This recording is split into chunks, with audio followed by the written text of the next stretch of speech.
பண்ணிட்டுருக்கேன். நான் வந்து நியூட்ரிஷேக் விட்டானியா கேப்சூல்ஸ்க்கு ஒரு ஃபீட்பேக் என்னோட ஓன் ஃபீட்பேக் உண்டு. நான் வந்து எனக்கு பிளட் குறைபாடு இருந்துச்சு, பிளட் காண உடம்புல. ஸோ அதுக்கு நான் வந்து நியூட்ரிஷேக்கும் எடுத்து ஃபஸ்ட்டுக்கு 2 நியூட்ரிஷேக் யூஸ் பண்ணி கொஞ்சம் வெயிட் கெயின் ஆகினேன். 41 கிலோலேருந்து 45க்கு 2 நியூட்ரிஷேக் கொடுத்து வெயிட் கெயின் ஆகினேன். அதுக்கு பிறகு நான் விட்டானியா கேப்சூல்ஸ் மாதிரி நான் நியூட்ரிஷேக் எடுத்து குடிச்சு இப்போ நல்லாவே வெயிட் கெயின் ஆகிருக்கு. நான் வெயிட் பார்க்கல இன்னும், ஆனால் நான் நல்லா உடம்பு எடுத்து வெயிட் கெயின் ஆகியிருக்கேன். அண்ட் எனக்கு வந்து அடிக்கடி இந்த மயக்கம் வர்றது, உடம்பு சோர்ந்து போகிறது, எந்த வேலையும் செய்யலாம் படிக்கலாம் அப்படிலாம் இருக்குது எனக்கு.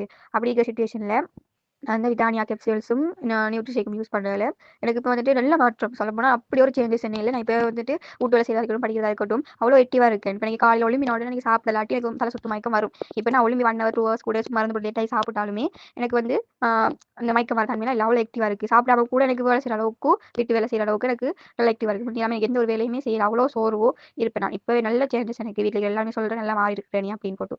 ஸோ அதுக்கு நான் நியூட்ரிஷேக்கும் விட்டானியா கேப்சூல்ஸ் தான் யூஸ் பண்ணேன்.